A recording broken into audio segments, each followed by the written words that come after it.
Hi everyone, welcome to episode 4 of All Talk Scottish Premiership. Thanks very much for all the support on Spotify and YouTube. You can find us under the channel name Pyramid Promotions, and our episodes are called All Talk Scottish Premiership.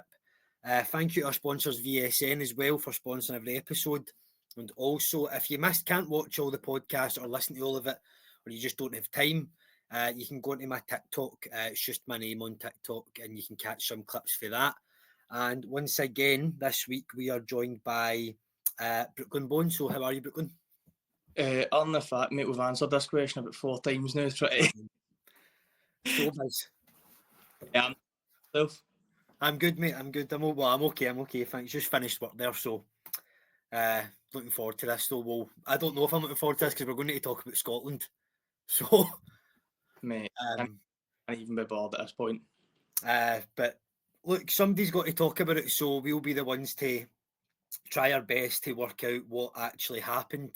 Obviously, Scotland were playing a two-game tie against Greece. They went over to Greece and they won 1-0 due to a Scott McTominay penalty, and then at Hampden they just completely folded. They may as well have there was no point playing the games if that was how they were going to turn up in the second game. So we'll talk about the first game. Did you manage to catch much of it at all? Mate, I missed the full first leg. Did you? I spoke to a few of the boys. I went out for the game on Sunday, and I spoke to a few of the boys, and they said that basically the first half we looked all right, but passable. In the second half, we were just holding on just for sheer like. So a lot of people can expect it to be a difficult game going back to Hampden, but mate, it's actually brutal. It's painful to watch. Yeah. See, I think like when we went 1-0 up, I understand you maybe need to look at it and go, oh, there's a second leg here.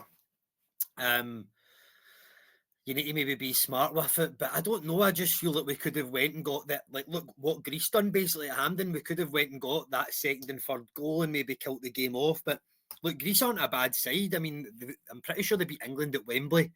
They've also beaten Northern Ireland. They've beaten Ireland, and now they've beaten us. So they're going through the whole of the UK and Ireland at the minute. They've still to play Wales, or I don't know if they ever will play Wales anytime soon, but they've beaten a lot of good teams, and I just think maybe Steve Clarke was just going, oh, well, we've came to Greece and got a 1-0. I can easily go back to Hampden and see it out, and they done the complete opposite. We were very complacent in that first game, just didn't go for the kill. We were just happy with the 1-0, and then that's came back to bite us, and we deserved to get beat. I think it's expected, isn't it? Like, we know what we're getting with Steve Clarke. But he done a job at Kilmarnock, but everyone knew going into a Scotland job, he's a defender. That's all he wants to do. And it's painful to watch. See, when you have the amount of talent that we've got right now. Yeah. He gets a formation and he gets a group of players and he's unbelievably loyal to them. Like, again, you wouldn't take McGinn out, but McGinn's not been great for the last kind of handful of Scotland games. Christie been terrible for Bournemouth. We spoke about them a couple of weeks ago. Not playing in the position that he plays for Bournemouth. You're playing McGinn out in left wing. Unless McTominay or McGinn score, Scotland do nothing. Like, it's been that way for a year or two now. So see, obviously, people are talking about sort of young players, and obviously Lenny Miller came out with that thing saying like he could be the best midfielder in the squad and stuff, and that got quite like bad publicity. But I don't really hate on it, man. Like that's one thing we're quite bad at in this country, is holding people back. And I know it's like a pure old debate, but like how much football pitches are to book, in this country when kids try to be expressive with how they play. It's no, don't do that. I mean, I'm not comparing Scotland to Brazil, right? But see, I know it's different cultures, right? But see if a wee kid in Brazil starts dribbling the ball and taking it by 4 or 5 players and then misses it, I guarantee you their coach doesn't go, you should have passed that 5 or 6 touches ago. It's like, well done, keep doing it. Whereas we here, as soon as a player in Scotland tries to take somebody on, it's pass and move. And I just think, look at Greece. I mean, I'm not going to even bother trying to say his name, and that's not in a disrespectful way. I just think I would embarrass myself. But the goal scorer of the second goal was 17 years of age. I think you get the assist, right, who was involved in the first goal as well. And anyone that kind of watched the first game, they've said that he was the one that came on and changed it. And that's what you look at. Like, realistically, that boy's 17 and he's incredible talent. Mm-hmm. We've got boys that are 17, 18, 19, 20 that kind of get in Steve Clark's arguments always they're too young, they're not ready. They're pushing for boys in the minute that they think are good enough. You've obviously got probably one that gets said a lot, but Lamine Yamal, he was on 17 at Euros there, was one of the best players, Spain going to win it. You've got a boy at Greece now, 17 out in the win. There's so many good players that you can. And right now, obviously, we're not producing a Lamine Yamal, but we are producing the likes of Lennon Miller. Like, I know obviously he's a bit older now, but Lewis Ferguson. And even flying a couple of years ago when he first went to Bologna, Steve Clark was saying he's just not ready. He's just a bit too young. Like, we're playing Kenny McLean, who he's not going to be there for the next major tournament. He'll be for the next qualifiers. See, just if I go through the team quickly for the game that put us out, the 3-0 game. So in goals, you've got Craig Gordon, you've got Tony Ralston at right back, who played well in the first leg. You've got John Souttar, Grant Hanley, Robertson at left back, Billy Gilmore and McLean, Christie, McTominay, McGinn and Shea Adams. So obviously, I know there's a lot of Scottish internationals and stuff. Say everybody was fit. It sort of makes sense. What? As Scotland, it's a national team. Well, I know, but what I mean is though, like, you could genuinely pick anybody here, and it would maybe be stupid if you just pick somebody who isn't playing well, right? But let's say realistic names, right? Who, if you were to, like, if basically, who would you have started if you had everybody available? And I'm not talking about who was in that squad, but obviously we've been drawn in a group for the World Cup qualifiers with Denmark, Belarus, and Greece again. Say when we go to play these teams and you've got a full fit squad, who's your starting 11? Mate, I'm telling you right now, I wouldn't drop him, but Andy Robertson was abysmal. Andy Robertson, like, yeah, a lot of Liverpool fans are on social media saying he's been poor this season. There was one as well in the second half where I think they're 2-0 up, and like, it's ridiculous. I'm trying to tell Andy Robertson how to defend, right? Fucking laughable. But a boy is got a ball on the right hand side of the box, and he slowly drifts in, and Robertson just backs off him, and the boy gets a shot away, and it's a poor effort, right? But I don't know how he's got that much space. Yeah. So I wouldn't drop Robertson, right? He's a captain, and at the end of the day, he is still at Liverpool. He's still an incredible player, but I would drop him out, if I'm being honest. I would. Well, right. So in goal, I would still go Gordon in goals. I would. Gordon's is our best keeper, right? But I think for some of the qualifiers, maybe look to give that Slicker a chance, the young boy. Yeah. How he gets on. Because Liam Kelly's been good when he's played for Rangers, but he's getting on as well. Is there any point bringing in? I know keepers play for longer, but is there really any point in placing Gordon, who's 40, for Kelly, who's kind of mid to late 30s, and then Slicker to be mid to late 20s by the time he even would get a chance? So I'm not against keeping Gordon, or like I said, maybe giving the young boy Slicker a chance. I think, again, if I'm saying everyone's fit, I'm going. What's the boy who's in the squad? He plays in Austria. Max Johnson. Aye. I just think give these boys a chance. So I agree with that, right? But what I'm going to say to that is so see if, like, for example, like, so people might go like that basing it off teams, right? So would you say Anthony Ralston is a better player than Max Johnson because he's been at Celtic for years? Or would you say Max Johnson's better because he's went to another team? I've never rated Ralston though. Really? Like, I had a good 3 to 6 month spell with Celtic, I think last year maybe. But he's one of those players as well that the Celtic fan base are quick, like, one of the first to turn on him. See, to be fair, you might be forgetting him, but I've just wrote a team. I've had a team wrote down there, and I was just kind of writing in who I would maybe add. But I've put Hickey at right back. Aye, well, see, he's been injured all season, so he is one that you forget. But he was a good guy. If you're Hickey, but I'd say my list goes Hickey.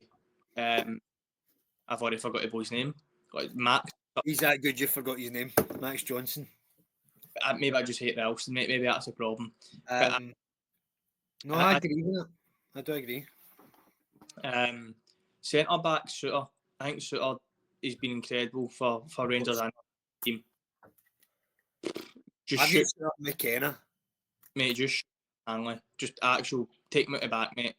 I know, I don't get that. I don't think people would have been as annoyed if, for example, I mean, we did just play our young boys and stuff like that. But I would go Suter and McKenna. And mate, see, to be honest, I'm not just saying this, right? Obviously, people obviously know I'm a Celtic fan, but I do think all round, and especially for Scotland, like I don't care that Anthony Robertson's went and done it at Liverpool. I just feel like for Scotland, he's never been that great.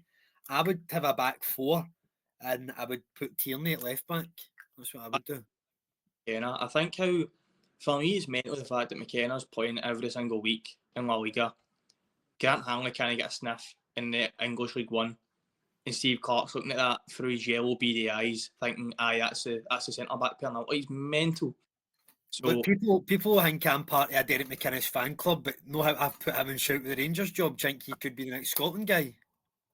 I think there's more chance I'm getting a Scotland job than the Rangers job. Aye. I agree. That's every episode I've spoke about that guy, so I should maybe stop. People start to think I've got a hang for him, man. But I don't know that realistically.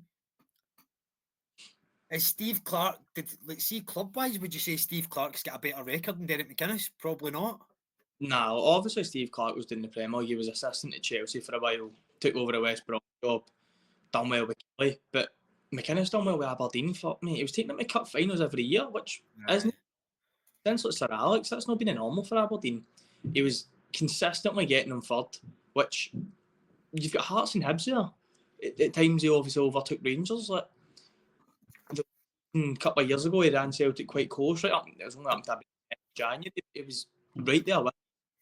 And do you think that game against Hungary is what's done Clark here? So see, for example, right, see if we went out against Hungary and went for it and still get beat, or we went for it and get beat 3-0 or 4-0, but at least people can go, look, he's went for that, but then we lost to Greece. Do you think people would go like that, right? But do you think it's because he absolutely bottled it against Hungary and then we've done this? Mate, see, it's a massive build-up. Like, you look at the first Euros we qualified for, and we had 2 games at Hampden, and I think it was during like kind of COVID, so it wasn't a full fans, right?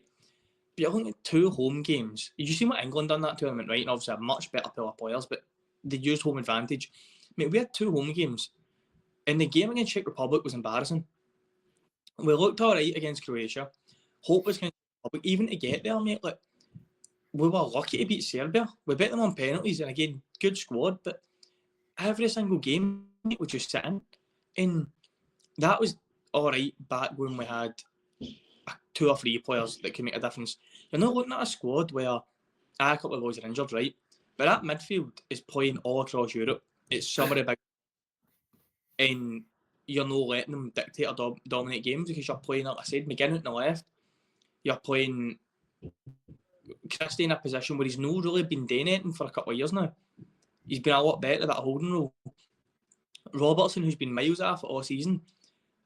Hanley, kind of like, it's his player choice. And like I said, he's given blind loyalty to players that weren't good enough 18 months ago, which means like certain. Huh? No, I know. I just don't want it to become one of the ones where people go, we can't just keep going, oh, he deserves it. I get he's took us to 2 tournaments now. Obviously, something we never ever got to witness until, that very first one that he got us to. Because obviously me and you are 24, so we never got to witness anything like that until then. But I just don't want it to he gets us to the World Cup, which I'm going to be honest, I don't think we do get there.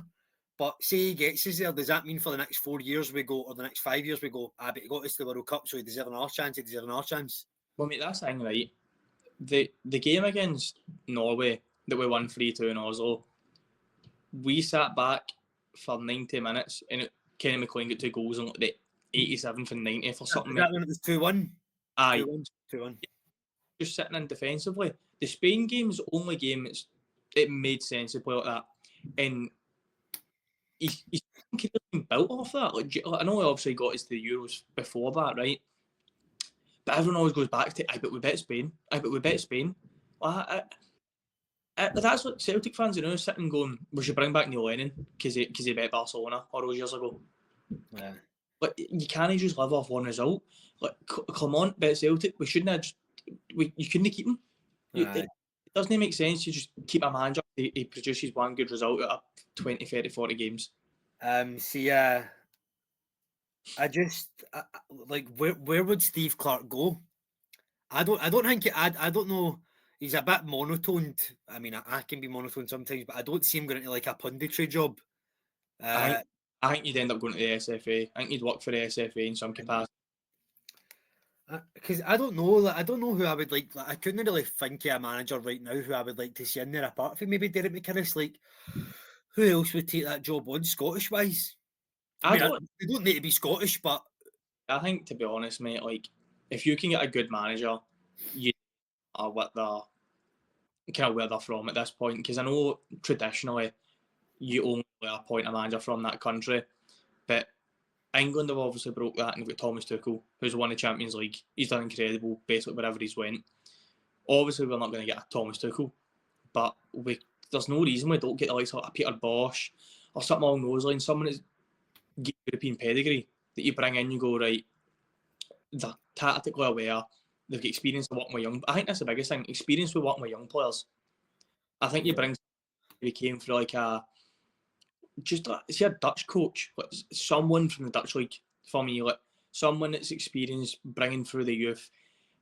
That's because a lot of the Dutch coaches work through like they have to work up, especially Ajax. You work at like under nines, and you basically get promotion all the way to the first team.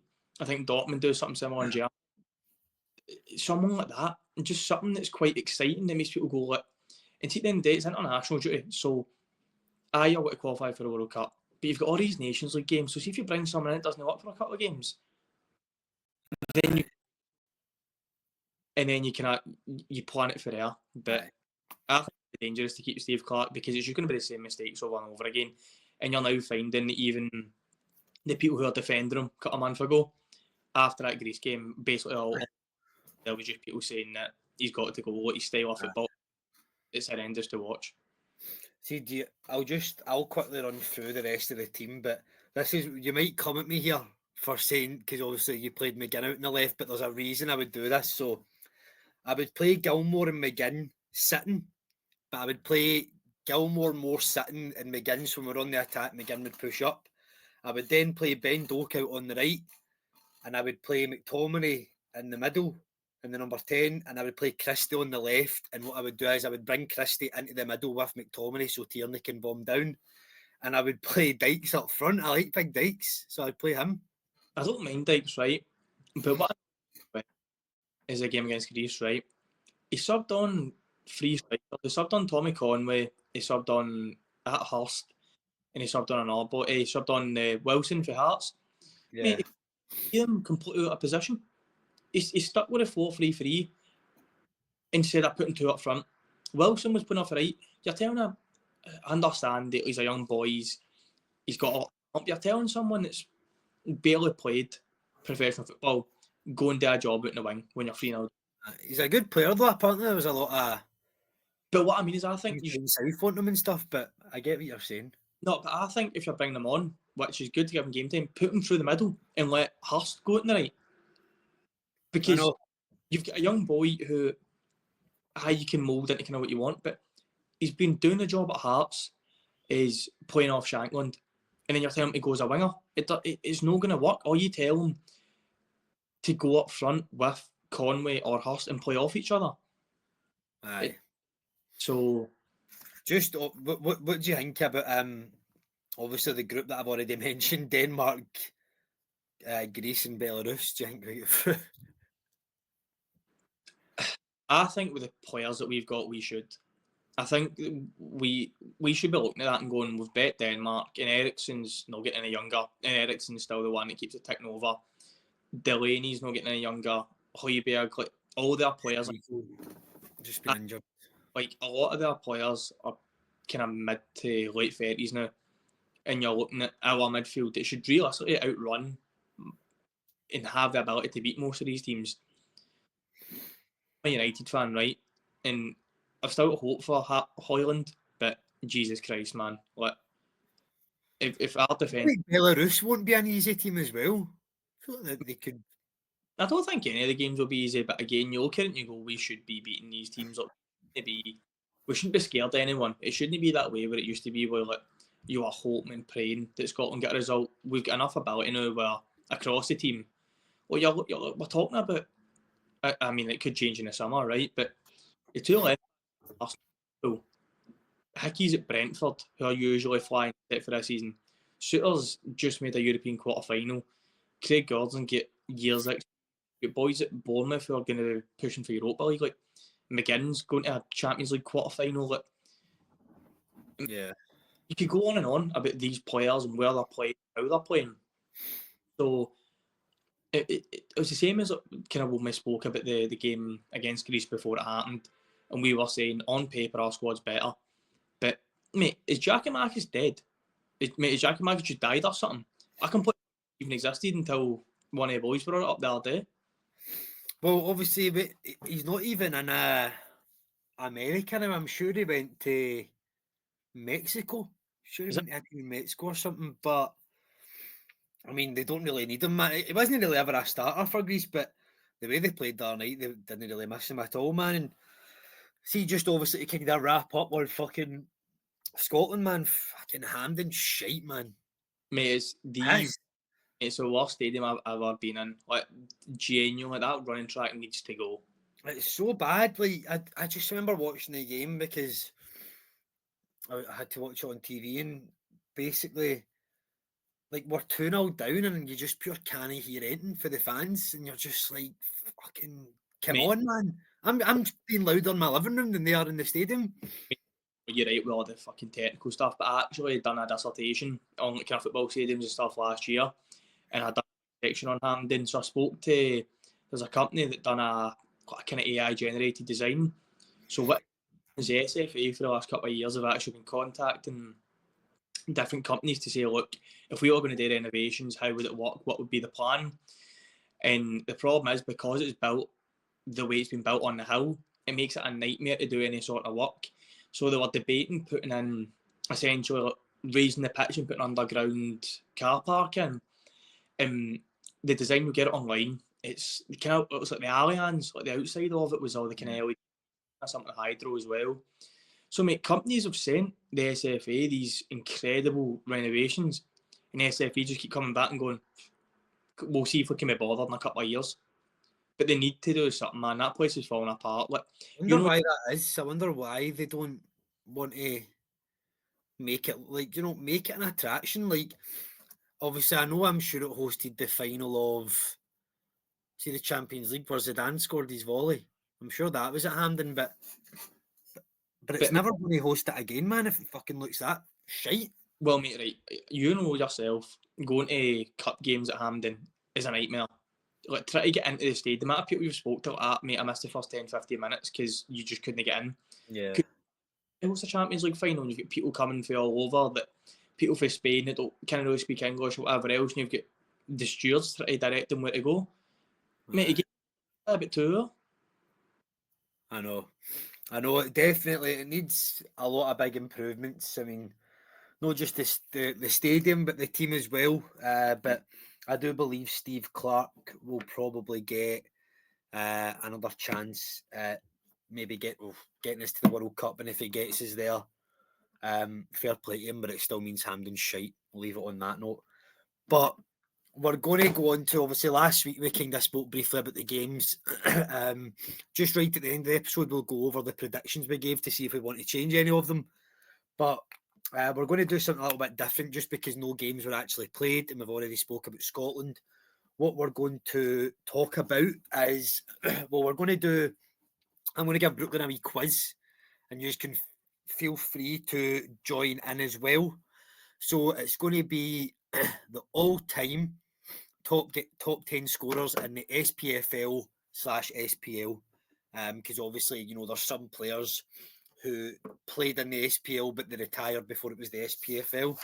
So you don't need to give me like an order, but you can just start firing away with some names and see how you get on. Some of them, I think I'm going to say you'll get 6 out of 10. Right. Chris, Okay. Chris Boyd, he is number 1. aye. Kenny Miller, Kenny Miller is number 6. McFadden. But no, he wasn't there long enough, was he? Jamie McFadden is not there. Nah, he was at Birmingham for a lot of his career. Is Griffiths in there? Lee Griffiths is number 3. Obviously played with Hibs, Celtic and Dundee right at the end as well. Mate, there's something ridiculous, right? And he's not going to be here. But see that way you've got a name stuck in your head? Mate, fucking Kevin Kyle's just stuck in my head. Kyle, you're having a fucking laugh. Mate, that's what I mean. It's just one of those names you can't shake. He's not there. McCoy's. McCoy's not. Mate, you can fucking tell what team you support, man. Come on. Larson. Yes, the King of Kings, Henrik Larsson, is second. He only played with one club in his time in the SPL. I think Larsson is... So there's one other... So basically 2 out of the 10 players, only 2 out of the 10 played with one club. So like Chris Boyd played with Killian Rangers, Griffiths played with 3, Kenny Miller played with 4. There's another player that played with 5. Is Shankland in there? Shankland isn't, but the player that played with 5 has got a very famous brother who's not on this list. But Larsson and one other player who played with Larsson and also played with the guy's brother that I'm talking about is the only guy to play with one club. Only played with one? He's number 10. Right, well, they'll go Hartson. Who? Mate, Sutton and Hartson, but that's what the windy now. Now that you've said. What? Only played with one club in Scotland. Aye, Sutton. No. Hartson, 50-50. Yeah. Hartson's number 10. Mate, do you know the thing is, right? See, it's one of those things that it seems so easy. So when you're watching quizzes online and listening. Did you mean Chris Sutton? What? Did you mean Chris Sutton? Oh, that's quite the goals. His brother John Sutton is number 7. Is he? He's not. He's the one I didn't think you would ever get. He's played with 5 clubs. Obviously, Motherwell. He played with Hearts for a wee bit at the end, I'm sure. So you've got a few more. One of them played with Celtic and Motherwell. The other one played with Celtic, Motherwell, and he had a fucking 2-minute stint at Livy. And the other one played with Inverness and Aberdeen, and the other one played with Hibs and Celtic. Anthony Stokes. Stokes is there. He is number 5 on the list. Mate, the one at Inverness and Aberdeen, mate. I thought that would be quite easy, like that I said that. Aye, but how many years ago are we talking, right? Like, are we talking when we were like wee boys, or are we talking like recent? No, like maybe in the past like 10, 12 years. Mate, I'm not fuck getting that, mate. So the one that played with Celtic and Motherwell famously scored for Motherwell to stop Celtic from winning the league. Mate, the clues are quite good, mate. Scott McDonald. Scott McDonald. Mate, what can I say? The clues are helping me here, mate. See, He's number 4. Right, so you've got, how many is that? 2, 4, 6, 8. So you've got 2 more. And you've got number 8 and 9 to go. Mate, who cares about them? Hibs and Celtic. Well, what I said Griffiths. Already said Stokes. How many boys have you signed for there? This one's quite hard to be fair. I never have thought this. Is he Scottish or is he? Yeah, it's Scottish, aye. Yeah, Two-footed, incredible player. Mate, fuck knows. Derek Riordan. Right. Mate, I was thinking Derek Riordan. So this big guy, big striker for Ireland, ginger, kind of shaved head. Adam Rooney? Adam Rooney is number 9. Mate, I'm telling you right now, if anyone watching this, listening to this, genuinely came up with Derek Riordan when the first 10 a fucking self. I don't know if like it doesn't surprise me, but I mean, obviously he's kind of. See, the one that actually kind of shocked me the most, and I don't know why, was Anthony Stokes. Like you kind of you forget how good he actually was at Celtic at points, and obviously with Hibs he done quite well. See, that's thing, mate. See, for me, in my head, I was like, he was averaging like 50 goals a season. It probably wasn't, but in my head, he was. Mate, he fucking loved a goal against us. I think he scored against us in the cup semi final a couple of years ago as well. But aye, so I don't think people have a fucking different opinion, but I don't think I've done that bad. Considering. No, you done well. The only one you technically never got was Riordan, but some of them I gave you clues, but some people might not have a clue about any of them. Like genuinely, like Griffiths being third is quite mental, I think. I didn't think he'd be as high as third. And then John Sutton, obviously. But how long was Larson at Celtic to be second in that? That's ridiculous. 7 years, I think. Obviously, 7 years, which is obviously, I think, obviously then Chris Boyd was at Killie and Rangers. Did he never scored an Old Firm goal for Rangers, did he? don't think so. I'm sure he scored against Rangers for Killie. I don't know if he scored against Celtic for Killie, though. He must have, man. If he went his whole career no scoring against Celtic, then he's a fraud, man. It's something that Sutton would rip into him for every day in Sky Sports. I know. So that's the quiz done. I hope people done all right watching or listening. But Brooklyn he kind of came up with an idea, and it's kind of obvious. I don't know if you've ever seen. Well, I'll let you explain it, Brooklyn. I'll let you explain it. Aye, so it was that way again, like you're saying, we're finding conversations when there's no any league football, because there's only so long you can talk about Scotland before you want to just end it all. So to that stage, like kind of Barclays men. So you had Johan Kibai, Hatton Ben Arfa, stuff like that. Just Newcastle there. But I kind of thought it'd be quite interesting. You didn't really see, I think a couple of people spoke about this a while ago, like forgotten Scottish players are kind of similar to that. So boys that have played in the league. So I asked a couple of people. One of my favourites is Jean-Claude Darcheville. Incredible player. Really? Do you not remember Jean? I can't think who that is. That's terrible. Mate, he was a striker for Rangers. It was like him. It was when we had him, Novo, and all that. And we had the sort of black and grey. I just remember, mate, he scored at Rugby Park. It was a black and grey stripe kit when we had the Umbro ones. And he used to do the salute celebration. Pretty sure I'm telling you, I must have stole it off of him. See, see, like for something like this, would you put example? See that guy playing Rangers like Sonny Aluko? Would you put him in that, or was he too good to be in this category? I think Sonny Aluko's too good, but I think Vladimir Weiss fits this perfectly. A boy that we got on loan from Man City, bought into the club, hated Celtic straight away, and then he was on a boot and was just celebrating on the park because that was they were part of the squad when Lafferty scored that 12-minute hat-trick. Yeah. Vladimir Weiss fits into this. There was, for me, Mark Rosas as well. I think Mark Rosas. Really? Mark Rosas, I always remember actually I was at a game. He scored an absolute belted goal, man. He's up there. Trying to think there was a player for. Do you know who I think he's one of these players? He's a really good player, but like he's just so like see when I think of like a few teams, I just think that David Witherspoon. Aye. He's like just one of the guys where people just always remember him, man. He's a good player. And then I think I said to you before as well, that Murray Davidson who played with St Johnson. Someone gave me a shout at Willow Flood and I can see it. Willow Flood has got to be up there, man, the wee crackpot. Mate, yeah. Mate, people said Mackay Stephen, but people specified Dundee United Mackay Stephen. Any Mackay Stephen after that doesn't fit. But Dundee United Mackay Stephen. Mate, he was so good, man. Like, so good.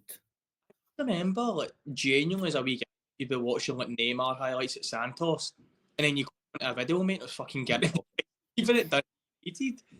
See when he signed for... See when, like, him... Like, Celtic technically relegated Dundee United because they signed Chief Chi Armstrong. Aye. And... Zalewski Oh, Lucas came for Dundee United, I'm sure. Who? Lucas, the keeper. He did play with it because he played in the game in the penalty shootout where Aye, Boric scored. you just went into Dundee United, mate, and just took like 4 of their players and told them to fuck off. I thought Mackay Stevens would be the one out of when the 3 of them came, he would be the one to let pure be unreal. But obviously Armstrong had incredible form at Celtic. Obviously we want to have a great career, but Mackay Stevens is too good for that as well, man. So we think right, but see Mackay Stevens, it goes back to the conversation we had earlier. He was allowed to play with freedom, and when he's joined Celtic, they made him a system player. I know he had injuries as well, but it's like they've just been like, look, we're not having any of these flicks and tricks. Like, we're playing in Europe, need to be compact, and he just didn't fit in because of that. Because I think there's that's what's happened. I think potentially, it must be hard for a player like this is a pure shite example, right? But I don't know if you've ever joined a job, a new company, right? And maybe like within a month you've had to go off sick, right? Or you've had to maybe like you've joined a company and you maybe went, by the way, I've got a holiday in 2 weeks. Like it must be so brutal going to a new club and you just get injured. Because then everybody just goes like that, oh, this is that guy he's always injured, he's never going to be on the training pitch and that. And I don't know, I just think that's what happened with him because he was a really good player. And there was actually some games for Celtic where I thought he played really, really good. But I see what you mean by that because I don't know. I feel like in some European games, like you see a lot of the Rangers players or Celtic players kind of hold back with like flicks and tricks. Like Jota, when he's up against maybe like a Dundee United, he'll be flicking the ball over people's heads. I'm like, you wouldn't be doing that against fucking Bayern Munich, man. So they probably do get told to wrap it a wee bit. Another one we had was Michael Higdon, one player of the year, and then get arrested in the same night. Mate, he was insane, man. Who did he play for again? Mate, you're no doing this again, mate. Come on, really? We've got a few people. Mate, Jay was about to say it there as well. But, mate, do you know what's a strange thing as well, right? There's certain players you have to say their full name for. And one of them is Xander Diamond. You can't just say that. You can't just say, got to say Xander Diamond. Some players where you just say the full name, we think that. That's actually crazy, isn't it? What's other examples of that? Mate, after we've said that, mate, you just can't think any right. But I know I can't fucking think any. Johnson, mate, you always say Alistair Johnson. It's never Johnson. Greg Taylor, always Greg Taylor. It's never Taylor. I feel that you would always say Alan McGregor as well. Aye. And then like with Murray Davidson, like you would go Murray Davidson or Chris Boyd. Aye. Mate, that's weird. Mate, but then it's like you're saying, look, we spoke about Mackay Stevens, don't say Gary. Talk about like Diamande at Rangers. It's never Ryan Kent, it was always just Kent. Like it's weird, mate, because there's no reason behind it. It's just a fucking random names that you just you just associate it with the one big one. Yeah, another one quickly, just in case anybody says it. I'm going to say the goalkeeper, Jamie Langfield. I can see it. Another shout we had was Eremenko Kelly. Mate, great player, man. Fucking unreal. There was a few of the boys, because there was that Mohammed, I think his name, or Mehdi Taou as well at Kilmarnock. That was one of the first ones that came to head my head. I was at Kilmarnock actually had quite a fun squad back today. He had a few boys coming through. Who do you think is the richest ever player to play in Scotland? What, like wild Scotland? Celtic, in fact, they've got Kasper Schmeichel right now. They've like Jota. Do you think Jota is the richest player right now in Scotland, or do you think Schmeichel's got more money than him? Kolo Toure played for Celtic at one point. I think Schmeichel must have more because he was in the Premier League for what 10 years minimum. Yeah. Robbie Keane must be up there. Or Roy Keane. Roy Keane as well, he was at Celtic. Aye. I was going to say Joey Barton's not up there, but Joey Barton must have had a fair whack by the time he came to Rangers. Fucking arsehole him anyway, doesn't fucking matter. Actually, he's such a better end, mate. Like, I remember stupidly, mate. Get that season where we had a midfield like, on paper, a Jordan Rossiter, Joey Barton, and Nico Cranshaw, and we were buzzing, mate. And that was the season we get knocked out in the fucking first round of the European Cup, mate, and there's Pedro in the bush. Aye, that was Yeah, iconic, mate. I was at that game, the home game. I think it finished 0-0 or 1 each or something, mate, and it's the worst game I've ever played. Like buzzing to be back in Europe, and it was just fucking tears, mate, from start to finish. It was just shite. Do you think has Hibs got any players that like SPFL like heroes and stuff like Hibs have just like obviously Derek Radlin was a great player, like Scott Brown, Whittaker, like these were all like good players, but I can't really think of any players that are just like kind of forgotten heroes for them really. We're just good players really at Hibs, isn't it? And then Mostly producing. Hearts, Rudy Scatchell, mate. How good was Rudy Scatchell, Hearts and Dundee United? Someone did give Rudy Scatchell a shout right enough. Oh, did they, mate? That fucking. Do you know? See, when I was younger, like, see now, and this isn't me trying to wind people up, but if it's going to wind people up, happy days for me. But I don't go to games now, right? Being like, oh shit, like, oh my god, Morelos, oh my god, fucking Dessers, oh my god. But see, as a kid, mate, I shat it for Yelovich. But Yelovich was incredible, mate. Mate, the fact we only had him for like, a season or two pains me every single day.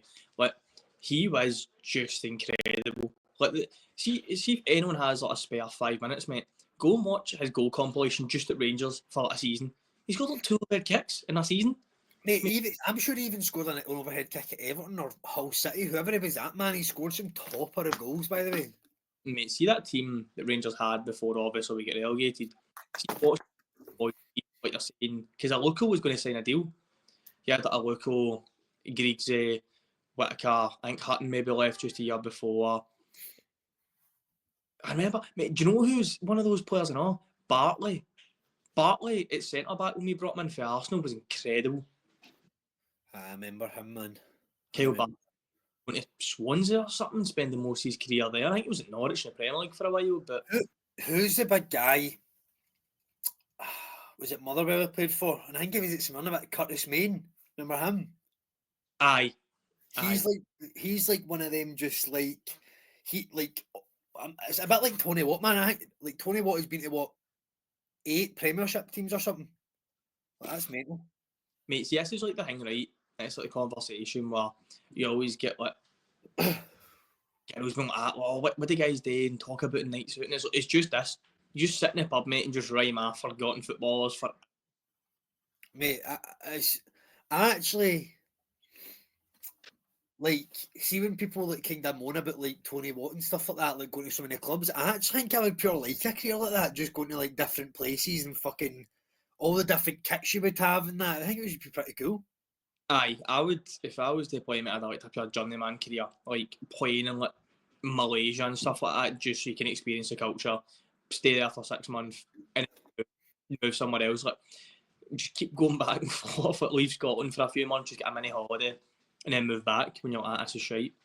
But quality, Mate, it'd be so good, man. There's so many players like just that are just like that in Scotland. Like there's even I can't even think of any like recently though. Like remember that striker that played with Kilmarnock? Kevin Van Veen. No. Oh, what's his name? Koulibaly or something. Remember him? He scored for about 40 yards at Celtic Park against Doris de Vries. Mate, question. Mate, he went to a team in like Egypt or something, I'm sure, mate. See if my memories, if I'm right here, that's insane memory. But players like him, man, and big Kevin Van Veen's probably put into that category, man. By the way, this is 100% something that like anyone that's watching or listening can get down in like the YouTube comments, TikTok, whatever it is. We're just forgotten about SPFL greats. Like just players, not even greats, heroes. Like players that just came in for a season or two and you're like, I love you, and then they leave. So never fall in love with a lone player, but you do. Mate, there's loads, there's so many, but definitely like fucking people put some in the comments and that and let us know if we've missed any. That was just, do you have any more, or is that the suggestions you've got? I did get a couple more, mate, but even this is that way I was rushed today, so I didn't have any time to write them down. No, don't worry. But we'll go, obviously, it's pretty random episode this week. Obviously, we've spoken about, but it's been good. It's been more chilled. But we'll go back over. Well, I'll quickly go over the games that are happening this weekend. So we've got Aberdeen, Motherwell, Celtic Hearts, Hibs St Johnstone, St Mirren Kelly, Dundee Rangers, and Ross County Dundee United. I've also wrote down. I'm pretty sure it's what my bold prediction was. But we'll go over. You said 2-1 to Motherwell away to Aberdeen, and I said 2-1 to Aberdeen at home to Motherwell. Will you stick with that, or do you want to change? Yeah, I'm going to stick with every result. Every result I put down, mate. Every? Mate, there's nothing for me. Also, like, it's been international football, so there's nothing for me really that's changed massively. Especially with the Motherwell, Lennon Miller not getting any minutes, so be desperate to go out and prove himself even more. Not that he needs to. I'm going to change 2 of them. What ones? You got to change the Rangers Dundee one. So I'm going to change Celtic Hearts to 3-0. I believe Schmeichel's injured and Sinisalo will get his debut, and I think he'll keep a clean sheet on his debut. Sinisalo, second goalkeeper. Mate, did you sign him or is that a youth boy? No, I signed him for Aston Villa. When? Start of the season. He played against Raith Rovers in the Cup. I mean, I love Scott Bainard. I'm a bit of a Bainiac, me, but Sinisalo in goals. Hibs St Johnstone, you said 2-0, and I said 3-0. I am going to change that to 3-1. So you're sticking with Dundee beating Rangers? No, I'll change another one then. No, I still think Dundee will beat Rangers, but it won't be 3-2. It will be 2-1. Mate, Cherny scored for Czech. I'm telling you, he's coming for them. Lyle, I think, and then I put Lyle Cameron assist and red card. Yeah. That was your bold shout. I remember we had a wee discussion about what Lyle Cameron will do in that game. I think I said he might get an assist. So I think he'll have some part to play. Watch this. Both of us have called for him to do something ridiculous like a goal assist, a red card, and he'll get benched. He'll be on the bench. He'll not be playing. But that's pretty much us for this week, man. We short and sweet episode. Obviously, we'll be back next week if Brooklyn, you're available next week. Aye, mate. Aye. Should be a kind of. There we go. So we'll be back next week. If the predictions are nowhere near it, we're just going to completely skip over what we've said. But I'll keep the bit of paper in case. But short and sweet this week, just like Brooklyn himself. That was a shite joke. It was a shite joke. Got to end in a shite joke. But thanks everybody so far for the support. That's what I do, mate. Heightest. But hey, I'm only 6'2", mate. Don't worry. I'm kidding on him. But no, thanks everybody for obviously listening or watching. Share it as much as you can. You know, we're getting good views for being a new show. Obviously this is only going to be our 4th episode, so the views we're getting has been unreal so far. So share it as much as you can. If you don't like it, share it and tell people how shite it is, and they might come on and watch it. If you love it, share it even more, and they'll come on and enjoy it themselves. So really appreciate it, and thank you. Cheers.